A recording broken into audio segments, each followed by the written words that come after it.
visually or in writing. The whole document is the farm. So really the simple solution is come to the farm and see what we're doing there, and hopefully we can explain to you better there. But I hope that I can give you a taster of what we're doing, and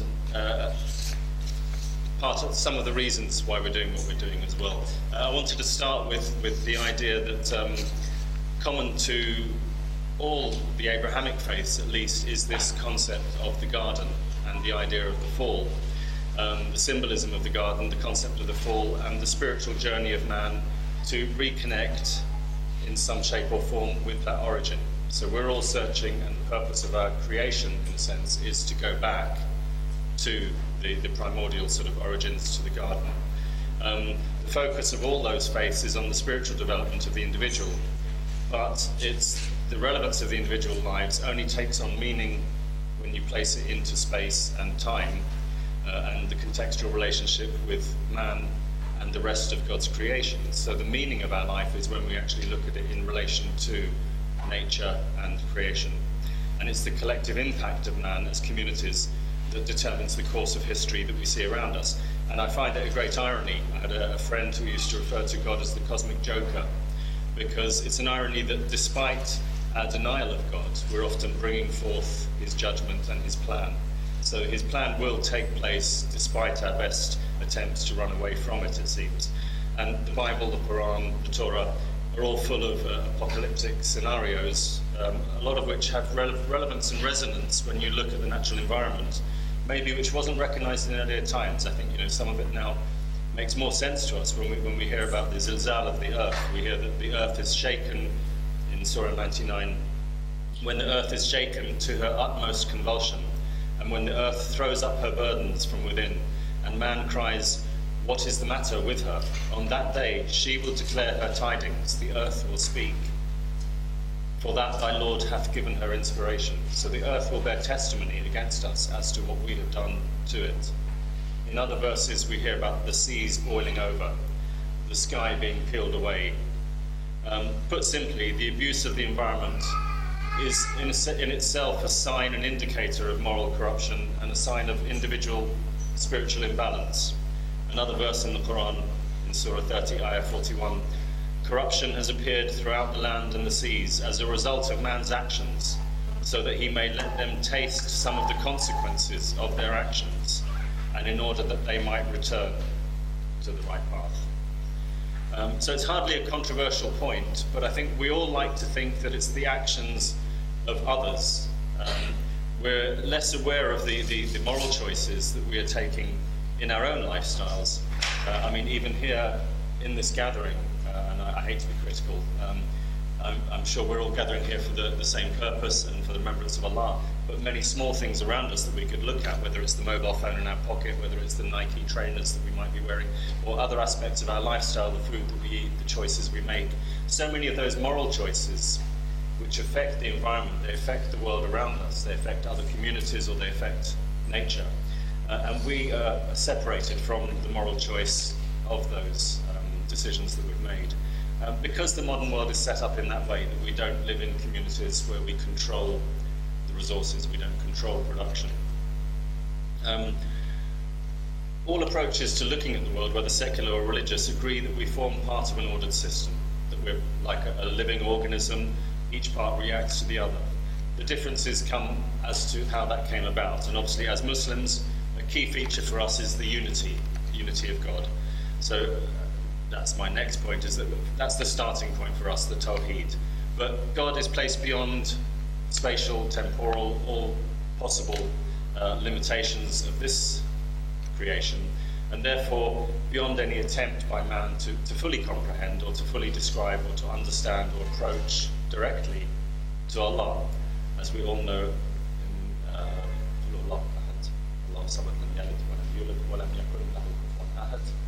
we contemplate on the meaning in the English. Say he is God the One, God the Eternal, he begets not, nor was he begotten, and there is no thing like unto him. So there's no way we can approach a description of him.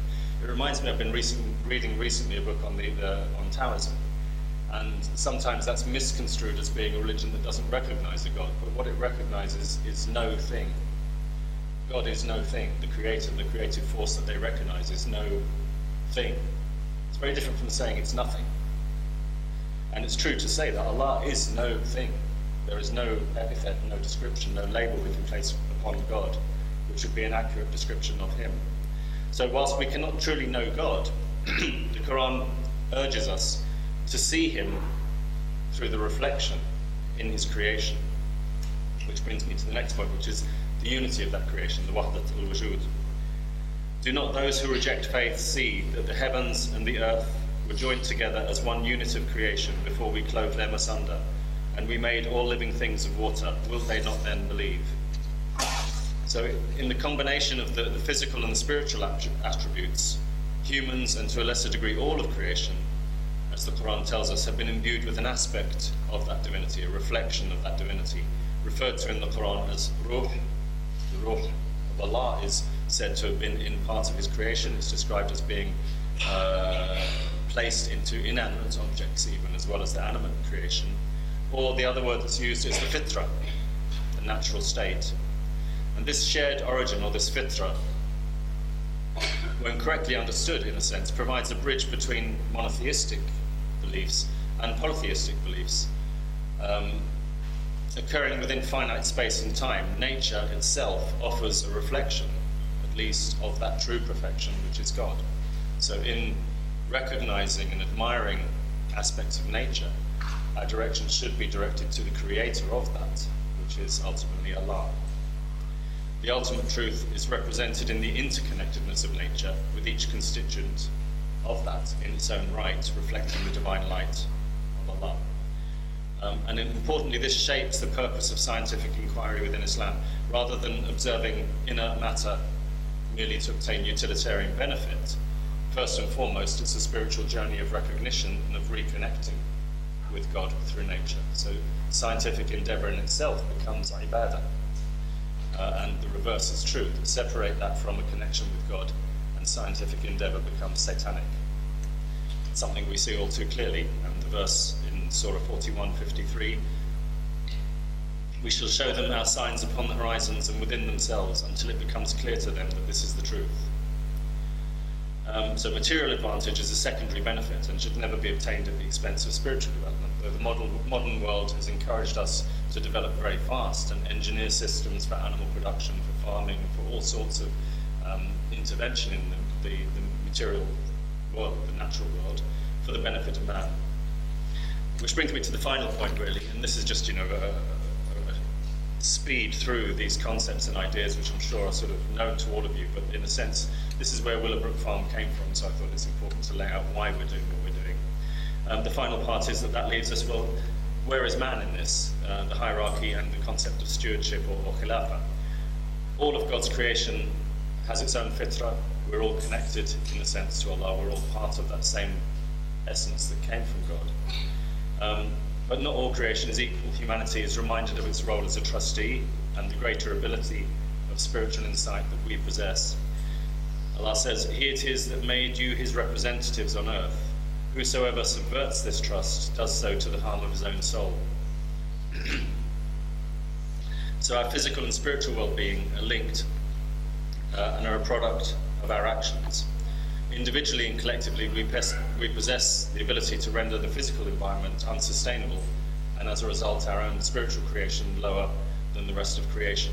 And from, again, the surah that I'm sure you're all familiar with, indeed, we have created man in the most perfect of constitution, and then we have lowered him to the lowest of the low, except such as believe and do righteous deeds. So we have the ability to be the pinnacle of creation, but in the absence of that, we're actually lower than an inanimate object. Finally, a simple quote to show that this is hardly anything astounding. I'm telling you, I often think I'm on a sort of anti-academic phase of my life where I think really you can say a lot in quite mighty words and you can present it well. Often what you're saying is blindingly obvious, that we live in a created world, that we should live in awe of God's creation, and that we should treat other animals with respect. It's simple. A simple quote from an economist, but a religious economist, who said that for those from a religious tradition who consider the created order to be a manifestation of the sacred, and for research scientists who consider nature to be the outcome of 4 billion years of evolutionary experiment. Current attempts to commodify nature's biodiversity in monetary prices to be assigned to today's transitory and fluctuating currencies is silly beyond belief.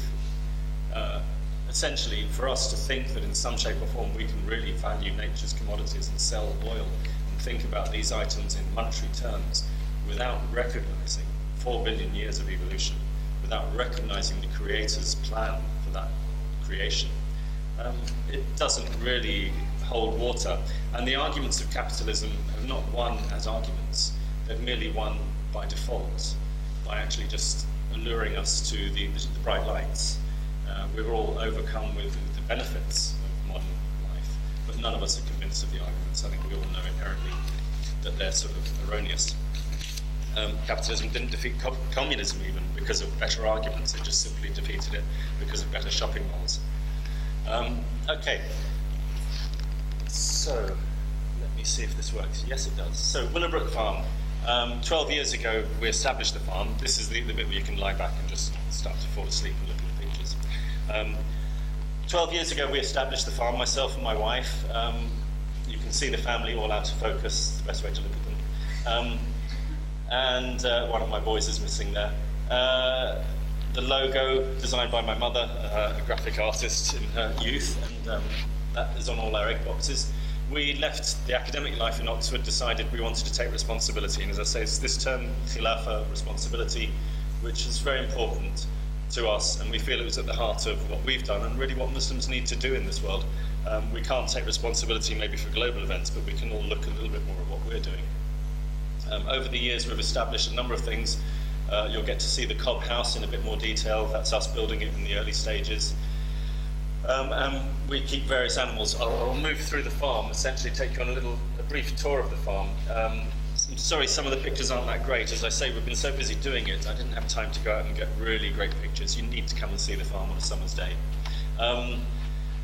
We feel it's important, firstly, that you're aware of what you're eating. Now, the reason we went into this is because, by and large, the halal industry has become a multi-million-pound industry. Some of the worst meat is produced indoors in sheds housing 20, 30, 40,000, in some of the larger ones, 100,000 birds caged in, or not caged, but kept in large, dark buildings, full of disease, infection, pumped full of antibiotics, fast-growing varieties that develop within 3 or 4 weeks. And we've gone back to nature, we've gone back to more traditional varieties that can range freely on the land. We've converted the land into a semi-woodland environment. In fact, we've planted over the whole farm something like 5,000 trees. We keep table birds, turkeys, as you can see there. We have geese, which we do primarily for Christmas. And as I say, we've planted about 5,000 trees across the farm, which are creating an incredible diversity of habitats. So aside from actually rearing the animals, sorry, is that a question?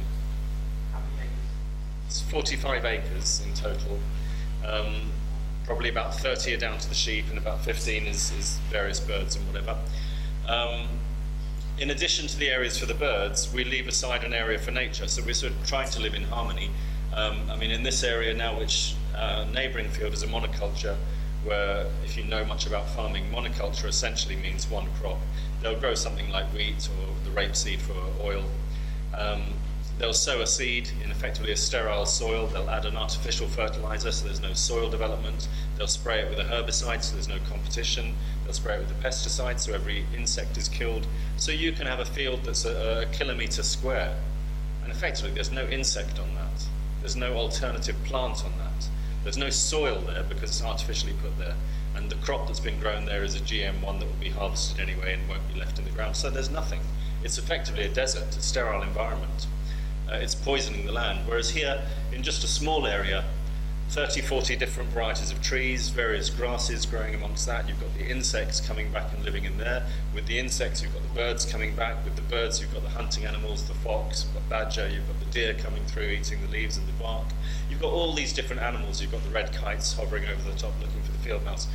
You've brought back in a layered environment in just a small area where just next door to us it's a sterile, artificial desert because it looks lovely from a distance, but actually doesn't really hold any value. So part of what we've done is that we've reintroduced the woodland area across probably about 15 acres, 10 acres of the land at least. And then we have an area of old woodland. Wood is important to us as well because it's become our main source of fuel.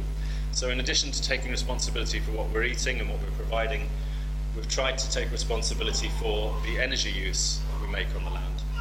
I didn't take a picture, but you'll have to come and sample the pleasures of our compost toilets. We have built some compost toilets and we encourage everyone to use those. If you're eating healthy food that you've taken responsibility for, you've got to then think, where does it go? I think I remember reading somewhere one of these ridiculous statistics that Thames water in the Thames Water Valley has been through someone's body 16 times when you drink it. Essentially, the water will go through, your poo, your waste goes into a sewage treatment plant, it's bleached, it's treated, it goes back into the streams, hopefully as safe water to drink, but of course you've got levels of bleach and toxins and certain chemicals that have gone into that, and it goes through the whole cycle again and again. So we've built some compost toilets, which are essentially straw bale systems with a raised throne, and we use wood ash to neutralise the smells, and that's, after a certain period of time, broken down into a compost and can be used certainly on non-fruiting varieties of trees, so things that we're not directly eating, primarily because most of our customers contain too many toxins to put on our nice vegetables. But it can be recycled effectively as a healthy compost. So we try and make people aware of where they should be taking responsibility of what they do. And as I say, these things are simple, but 3-4 times a day you're using the loo, you've got to be aware that somewhere that's going into a burden which is becoming unsustainable. Within a small island like England, it really is an issue, one that we don't look at, we don't think about, but we just flush and forget. So we try and sort of bring these issues to the fore again. We rear the sheep ourselves. Again, you can really appreciate the land when you come, and there's a beautiful view from the top of the hill here.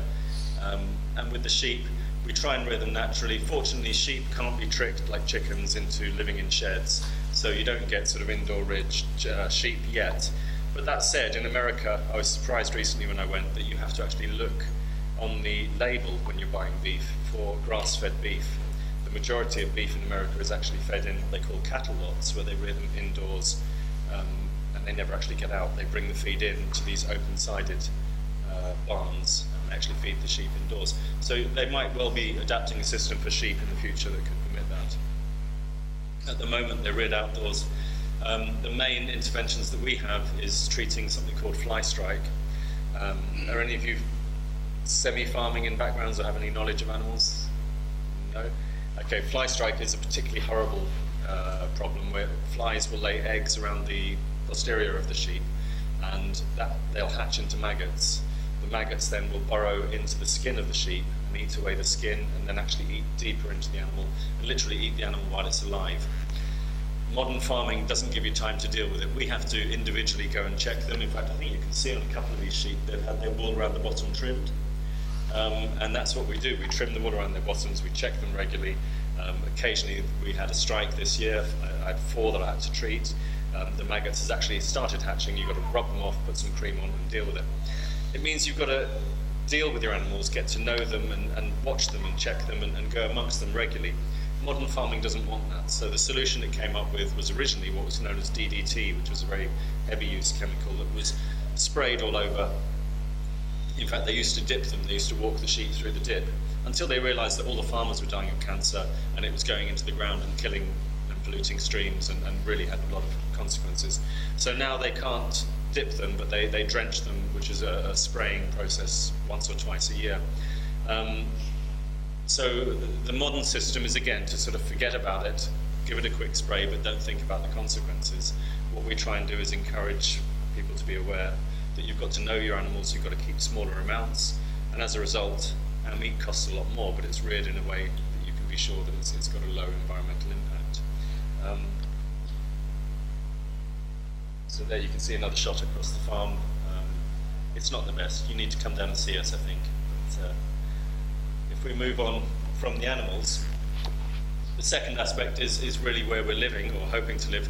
We've been trying to live simply on the land, and we've moved from originally living in a caravan in the woodland with camouflage netting to timber buildings, and finally we got permission to build, and we thought we wanted to build something that was in keeping with the whole ethos of the farm, and we went for what's known as a cob building. Now, probably some of you have travelled abroad and seen these in various parts of the world, in Asia, Africa. Mud buildings are quite common still. So it's nothing special, and again, as I say, I don't think we're reinventing the wheel or doing anything particularly different. It's what's been done for generations. The sad thing is, as a community, we've moved away from those traditions, which were very close to nature, and we've sort of looked down on them. I remember when I was working in Egypt, we lived in a very small village. I was doing some research on irrigation, and we took a small building in the village, and anyone that could afford it moved into the steel and concrete buildings. That was what you wanted to live in a village. You know, you'd have the modern ones built out of concrete, poured onto these steel pillars.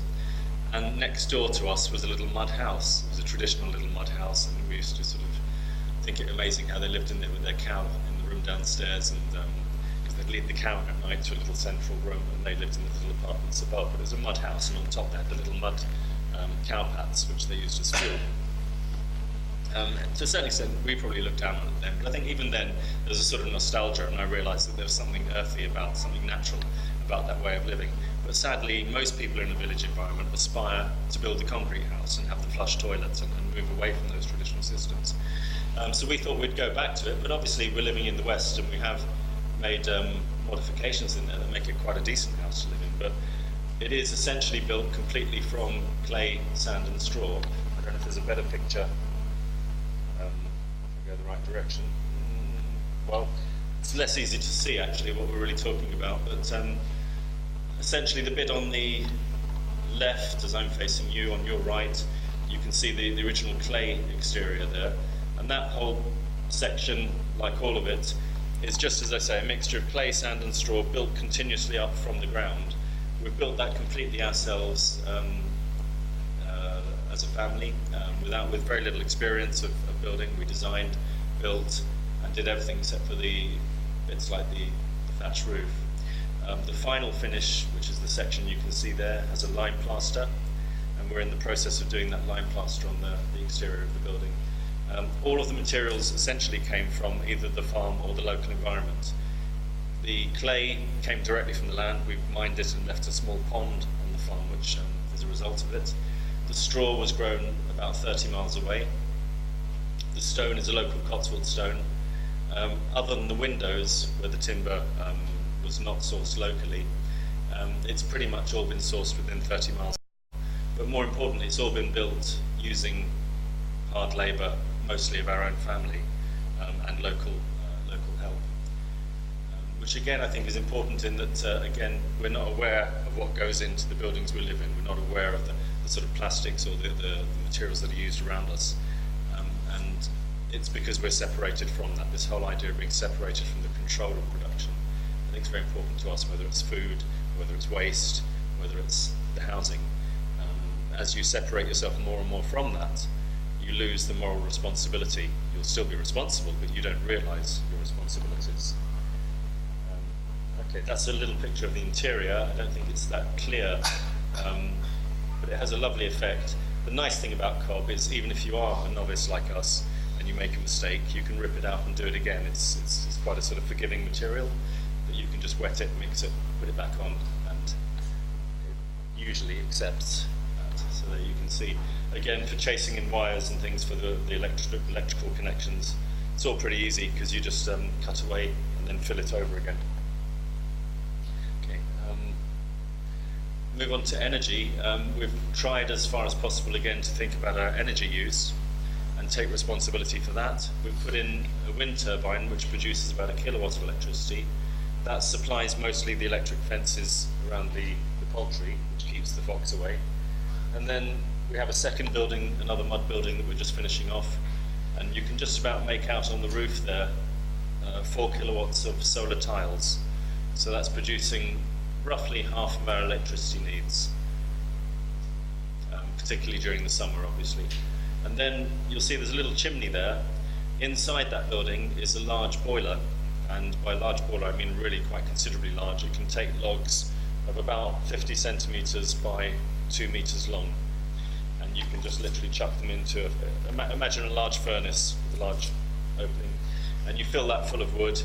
That then burns, heats a tank of water, pumps that into a large storage tank, and the storage tank then provides the heating for all the buildings on the farm in terms of radiators, showers, hot water for washing. So we're fully sustainable, hopefully, and independent in terms of heating needs. We have a large amount of our electricity needs. We're trying to take responsibility for our own human waste. We are producing, hopefully, an ethical, decent form of meat, and in a sense, we're trying to address a number of things. Now, I hate sounding as if we're really, really good, and I know Ruby's sitting there saying, my God, he's making out we're brilliant. I know that's one of her pet hates. By no means do we think we are. We're not disconnected from the real world. We drive a van which takes diesel, we buy in feed for the birds, which is not produced on the farm. There are many aspects of our lives which are not perfect, and we certainly don't want to come to people and say, look, we're great, you should be like us. I think we've chosen a certain path that allows us to indulge those areas and bring those issues to the fore. Not to say to other people that we're great, but to say, hey, we should all be looking at these things. And in fact, the opposite, to say how sad that actually we, 12 years ago, were the first halal organic farmers in the UK. What sort of reflection is that on the Muslim community, that we haven't been involved in these issues? What sort of reflection on us is it that years ago when we started this, we were hearing these reports of unscrupulous halal meat traders buying condemned meat in Billingsgate Market or whatever and selling it as halal, even though it was not even produced halal, and people making millions on selling battery chickens and indoor reared rubbish? Did we not contemplate how many people, 12 years ago, people didn't even seem to recognize that the Quran says, eat the meat which is halal and tayyib, the two words together. Now everyone is at least recognizing that the Quran had two words. But in your local butchers, does it say halal or tayyib? It would still say just halal. Halal Kentucky Fried Chicken. You think, that's not halal. That's rubbish. That's... So in a sense, no, I'm not coming here to say we're brilliant. I'm coming here to say, well, isn't it time we start to? We're living amongst this beauty, this lovely country that we live in. Yet how many of us are involved in environmental networks, are thinking about these issues, are getting involved? So in a small way, we've started something that was a very personal family business. It's something that hopefully, inshallah, has given a lifeline to our children to develop a halal business and enjoy living in a good environment. And we're increasingly inviting a lot of people onto the farm, so it's becoming a place where people can connect with nature. So we're happy to offer that. I do think it's a sad reflection that as a community, very, very few of our ulama are speaking about these issues. Very, very few of us are actually actively taking the right steps to get involved and to show that we should be at the forefront of this. And in fact, driving down in the car with Ruby, we spoke again about an idea we've often had, that why aren't people doing this across the country? Why aren't groups of us who have a little bit of money to put aside, even if it's £500, £1,000, why aren't you all getting together and buying 10, 15 acres or 3 acres just outside your towns or villages? And why aren't you growing vegetables? Why aren't you thinking about, setting up some sort of sustainable community where you at least make an effort, make a move in the right direction and produce something for yourselves as an investment in the future? I certainly don't want to come across as holier than thou, because we do many things on the farm which probably are not sustainable, and you can't disconnect completely from the modern world. But I hope I've encouraged you just to think a little bit about what you're doing, and maybe come down and see us on the farm, and maybe start something locally in that direction. Okay, I can take questions on anything, and Ruby, would you like to also maybe join me? Join me from there. Okay, so yeah, you can address your questions to us both. Okay, yes. Yeah, okay. How is it financed? Quite simply, I used to work as a lecturer and a researcher, so I didn't earn a great deal of money, but it was okay. We bought a simple, it was in fact an ex-council house. We moved from London to Oxford where I was teaching. We moved from Oxford to a village, bought a house, and at the time I was, like all of us, really this issue of having a mortgage, I hated it, so I put all my income into that. 5 years into into paying it, we'd paid what we'd paid. We sold it at a good time.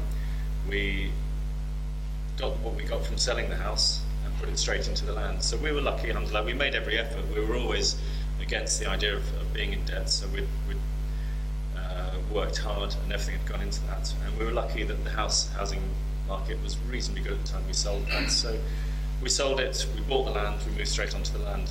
In a sense, we didn't have a penny. I remember we literally, what we'd got left from selling the house, bought the land, and it bought the first chicken house. And we had enough to feed them for about 3 months. And then we watched our income very slowly, and we just survived. So we did it on a shoestring, and we've had no real outside help in a sense. So we did it carefully, and it's doable. You have to be crazy and just burn your bridges. I think that's the saving grace of everything we did, was we decided to do it, we went for it, and we didn't look back.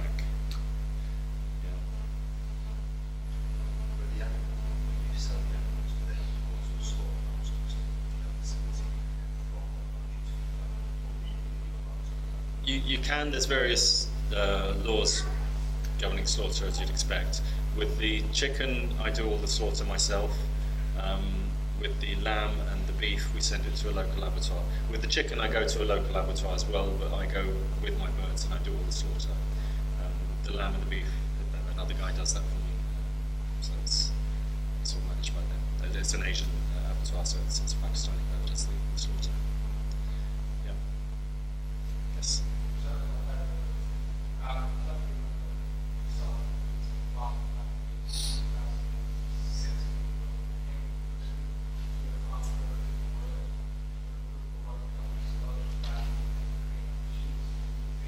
Yeah, I do remember the Welsh group. Yeah. Mm.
No, absolutely. As I did say, there's things you can do. It doesn't even need you to be buying land. England has this allotment sort of culture, but we should be involved in that. We should be looking around and see what we can do. And there's something about being connected to the earth. I mean, as I was saying at the beginning, of the talk, there's a lot there that we need to think about. That creation, that connection with the rest of creation, and that comes back to you when you're on the land. You feel it, and as a community getting out and doing those things, I think it's really important, tearing our younger generation away from their little sort of electronic gadgets and all the stuff that attracts us in the urban setting. We need to get away from that. Yeah.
Sorry, I haven't taken any sisters' questions. Can I just, yeah, wasn't ignoring you, I just can't see.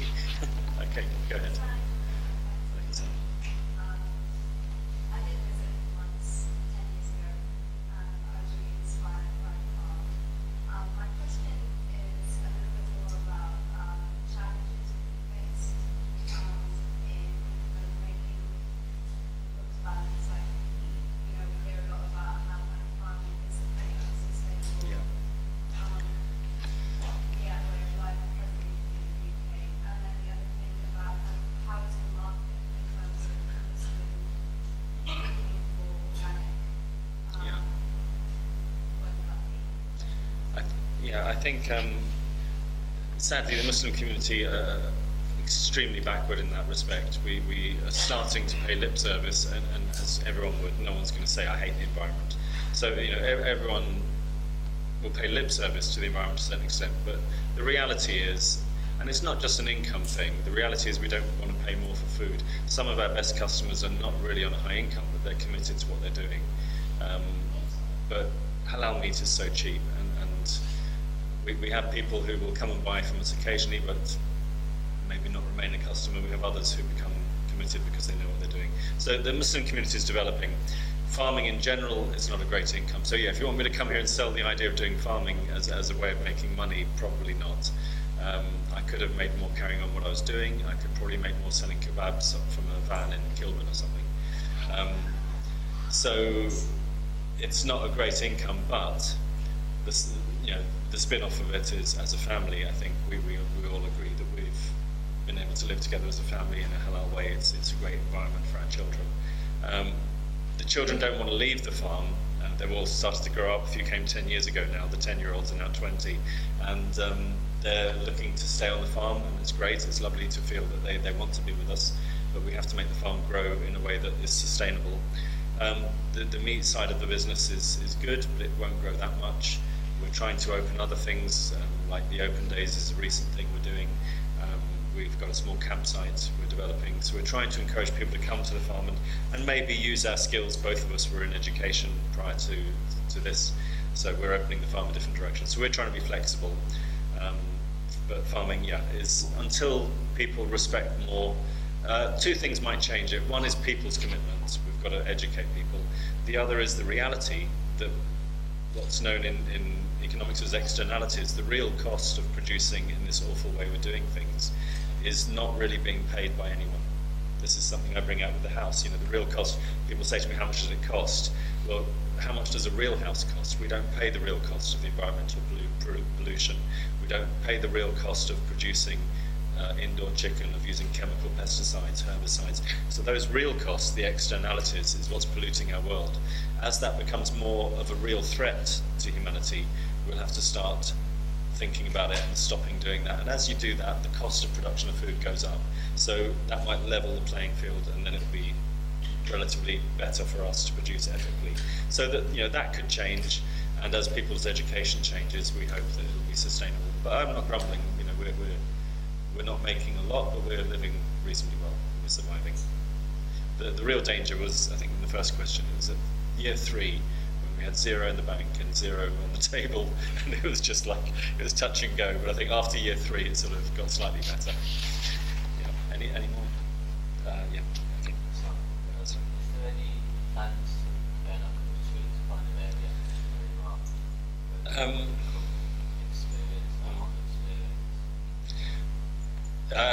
Unformed plans in some recess of minds at the moment. We're very good at sort of just coping with what we're doing. Long-term planning is a bit lacking. What we would like to do, one plan we've sort of got in the back of our minds, is to create the mud buildings we love. We're thinking of doing some wattle and daub type mud buildings in the woodland area as sort of retreats, at least in terms of a sort of camping type retreat for families, people to get away from things. We're open to the idea of events. We've done things like the archery. We've done different sort of events on the farm. So anything and everything is possible, but it's all growing organically as we have the ability to do it. Any questions on this side of Mist? Yeah. We're near Oxford, about 5 miles north of Oxford, between London and Birmingham. Yes. Actually, I have 3 questions. 3? Yeah. Okay. The first is that in terms of the club house, how much did it actually cost? Generally, what in terms of financial commitment did you have to make to actually start the project? Okay, well, I'll save your questions then, yeah. As I say, it's difficult to give a real cost for it because you're comparing to a modern building where the real cost of those buildings are not actually understood. In terms of this, you can just about make out a line there for the foundation.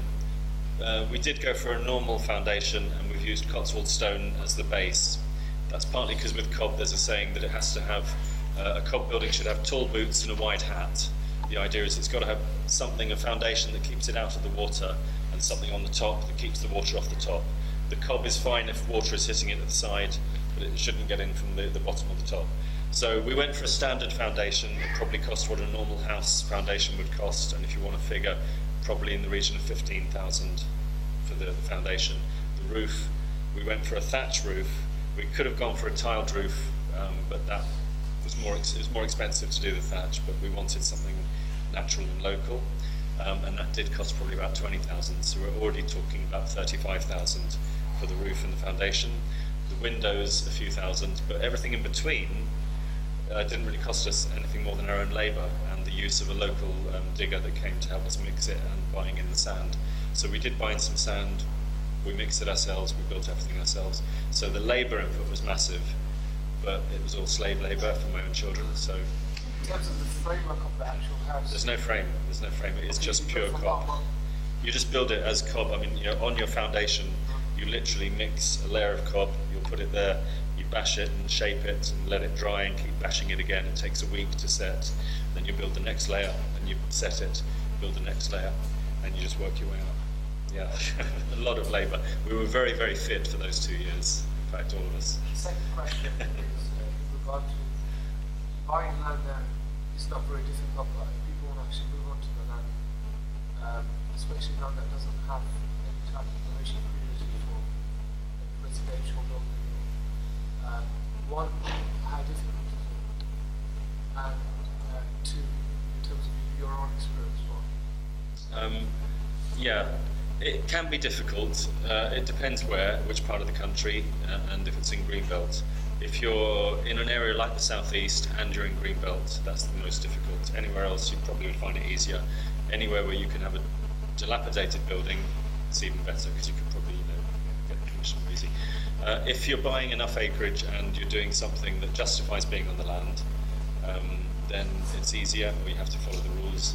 We learned very quickly that being green and lovely and saying this is going to be nice doesn't work with planning. They very quickly made it clear to us that they don't care.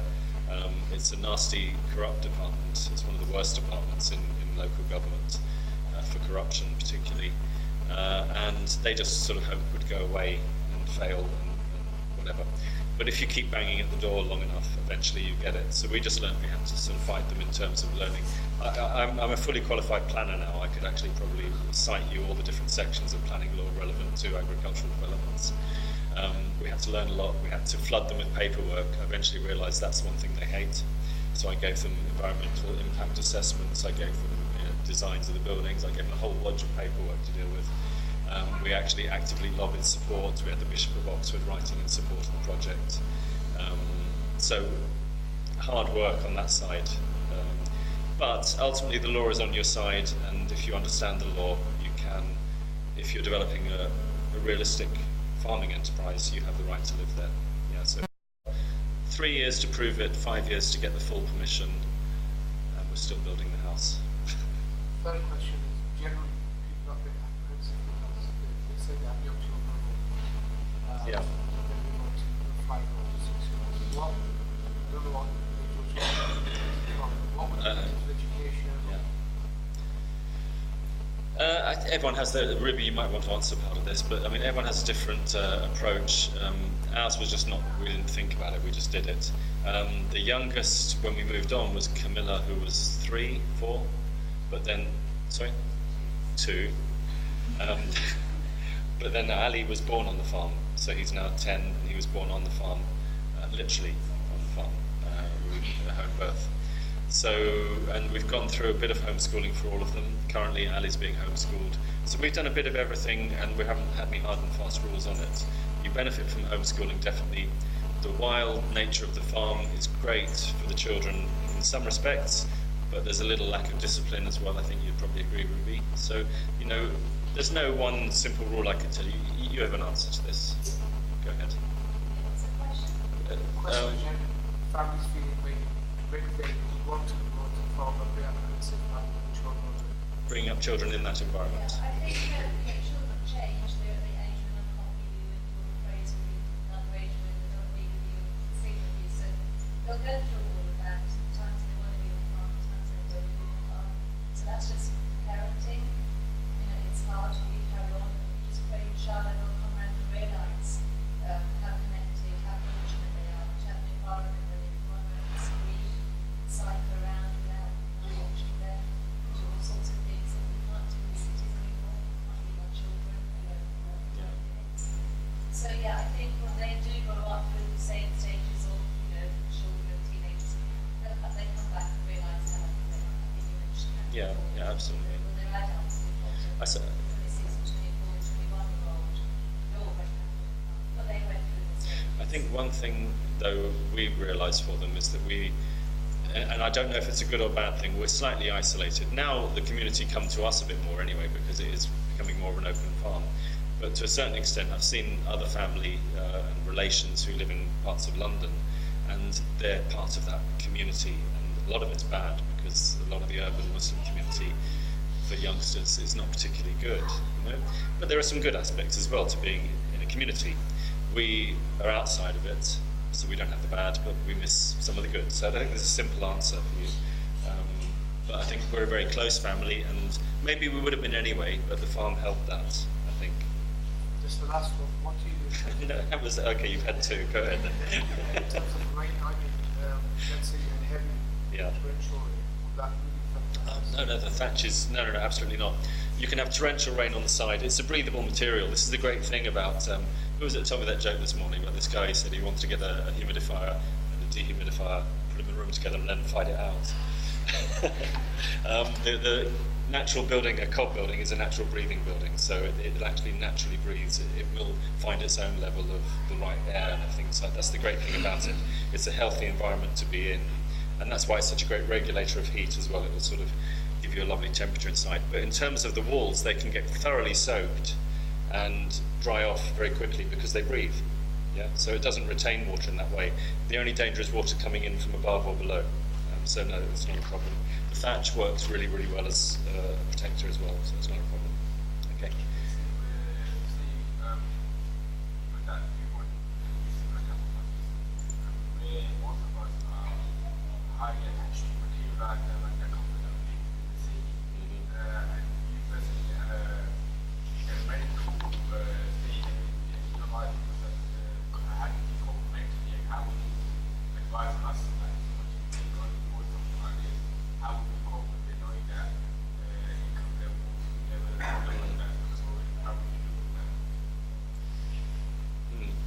How do you cope with giving up the luxuries and the yeah? Because we did have that in the first few years. Well, firstly, you don't give up your jobs. Lutfi stayed teaching us for 6 years. I did keep So my although we've been in the farm 12 years, for the first 6 years, he still had a day job with a normal income like everyone else. I was teaching for 2 years. yeah. So for the first 2 years, we just had to cry when we couldn't finish our jobs because we were farming and we were working. Yeah. And because, at the point that we burnt our bridges, we sold our house with nothing to live in except caravans, we had no flush food. A number of other. Yeah, but he's saying, how do you cope with all that? To cope, because It was hard. I want to give you the strength when you do something. You take that step in the right direction, and you will find the strength. Yeah. Brother asked a question about our plans for the future, and I think we don't have plans for the future. We have only plans for tomorrow and next weekend. Allah plans for all our future plans. And many Muslims come to us with their ideas, and some of those plans come into fruition, some don't. So we respond to things, we reflect, and then things. Definitely. I used to, as Ruby was saying, I was lecturing and very ordered life, and would be preparing lectures well in advance, know what I'm doing, have research projects that had funding, or I knew what I was doing with things. And going on the farm was like just getting all your stuff and just throwing it in the air, and that's it. You just see where it lands. You're just in God's hands, and you had to accept that, or you just go mad. I mean, I do fight against it a bit because I'm still someone who likes to try and be organised, but I think I'm slowly letting go, and we just sort of live from day to day to a certain extent. And what's the worst that can happen? Yes. Were there any sisters? Because I'm missing any questions here, possibly. No. Okay. If you were to do this as a corporate community, how much actual manpower on the land required? Yeah, that's a very, very good question, because we were saying that for this to take off with... Yeah, basically as a community doing this, how would you allocate the work, and what sort of strengths you need in a community getting together to do this. We were talking about this idea, and obviously people will have different strengths. Someone might have the money. If someone's got a job as an accountant, bringing in good money as an accountant, stay an accountant, bring in the money, and let others do the other aspects. You've got a carpenter, you've got someone who likes the outdoor stuff. So yeah, a group of people is a great way to approach this sort of project. You get some who have the money, some who have the brains, some who have the brawn, and put them together, and you've got the right people. I can't give you a particular time budget for the labour, because it would depend what you're doing. I mean, you could be doing anything. We're doing poultry, we do sheep. You could be doing something like goats, dairy, producing dairy milk, cheeses. There are many, many things you could do. But yeah, when you get together as a community and you decide what you're doing, it's really good to have different people who can bring different things to the project. Just to give a rough idea, say 20 sheep and have chicken to provide produce for the community. Over 5 years, in terms of you would split the manpower 7 days a week doing water services. Well, you probably, for a small number, I mean, you could. It's difficult to say because it's so bitty. What you do when you've got 20 sheep, you probably wouldn't match if you had 200. There's certain things that are the same anyway. 200 chickens, again, you could probably have up to 1,000 chickens, and it's not that much different. Some of it's paperwork and keeping records. Some of it is actually just the feeding is probably the easy part. Every morning, half an hour letting out, half an hour feeding. Collecting eggs, there's certain things that you could give time limits for, other things sort of spread out. The problem with our lives is that it spreads out all over the day. We never really finish, so I'm afraid it is a bit difficult to give an actual time budget. But probably say 3 hours, 4 hours working outdoors. If we're not talking about horticulture, as soon as you get into horticulture, you're talking much longer hours. But there's lots of other stuff around it, because some of it's going to be repairing the houses, building the houses, putting in water supplies, so there's lots of different jobs even on the outdoors, and then there's all the paperwork. It's difficult to say, but as I say, a lot of people coming together with different strengths is a great way to do it. Sorry, that's not precise. Have we got time still for questions here? Are we okay? We're good? Are you good for time? I'm okay, yeah. You had a question?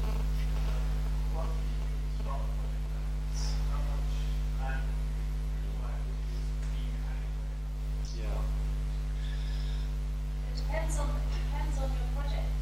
Obviously. It depends exactly what you want to do, then you decide how much land you need, the location of land, how many every day, how many families are feeding, how much land you have. So if you want a mixed farm, though, I mean, if you want a mixed farm like we're doing for retail to customers, so you're talking about a business, this is probably an ideal family farm size.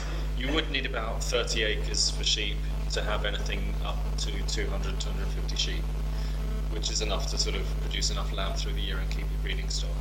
You would need about 5 to 10 acres for poultry to do 50 chickens a week, which is just about enough to support the family. So roughly 40 acres would make a good mixed farm. But if you wanted to do horticulture, you'd need 2 acres maybe to do intensive vegetable production. You need a lot less land.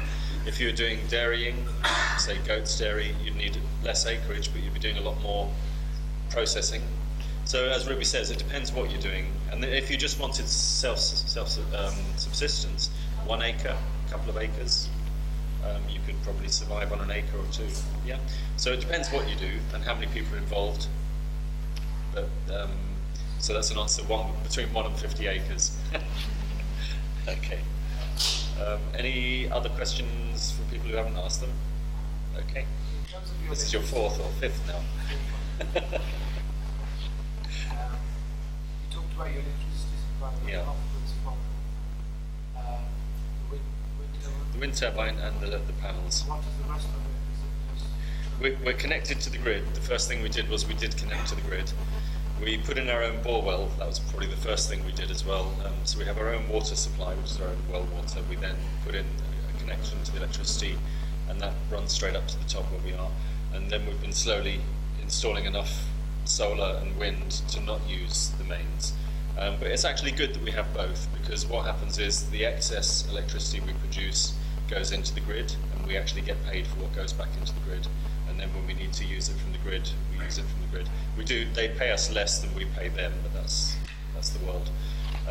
But yeah, so we're in that situation where we've got a foot in both doors, and we're alhamdulillah, we didn't plan, but things have sort of worked out quite well in terms of the setup. Well, we did sort of plan, it was always our intention, but it's slowly developed. So now we're almost independent. We could go that way, we could add a bit more onto the system. And in terms of heat, alhamdulillah, we are independent for that. Yes?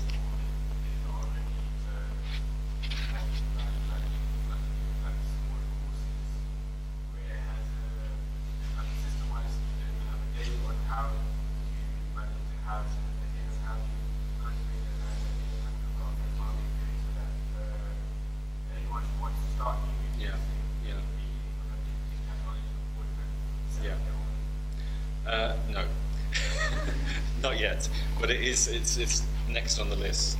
It's a really good idea. It probably is where we should go. We've done some cob building courses, 1 or 2. We didn't do them regularly, and we're going to start doing them again. We're going to do also volunteering days where you could just come for free and do some of the activities. But in terms of putting it together, I think the next stage of what we should think about, and it was Ruby who said this to me just on the way out, we were talking, that is encouraging people, which is what I was talking about, the allotment idea. I think we need to maybe to start to offer that, yeah. Okay. I think it would be better for you probably just as some advice to work with other organisations that would probably feed either groups or large groups of people. I think that would probably work best. For instance, our organisation, that's Salvation Retreat here. A lot of people, surprisingly from the city, are interested in this. Yeah, absolutely. And it would be excellent to work with you to develop something that we would already have the people allotted to, and we just have to provide that service. Yeah. No, we're happy. We've always been open to cooperation and things. I think the first 5 or 6 years we were really sort of head down in the mud working, and we've only recently sort of got a little bit more organised in terms of welcoming people onto the farm and it not being a hazard. And the next stage is to try and cooperate. We've certainly got that intention. And we're slowly developing the facilities. I mean, I didn't give a good tour of the farm, but we've actually got reasonable facilities now. We built a large barn area that can sort of function as a sort of classroom environment, really, because we've had a few school visits and it's worked quite well. So yeah, definitely we're open to that sort of thing. Okay, any questions from the sisters, or have you all gone to sleep? No? Okay. All right. I mean, I'm happy to stay, but you can ask me questions individually maybe after. I think probably we should wrap it up for now. Okay. Thank you very much for coming. Thank you for having me. Okay. So,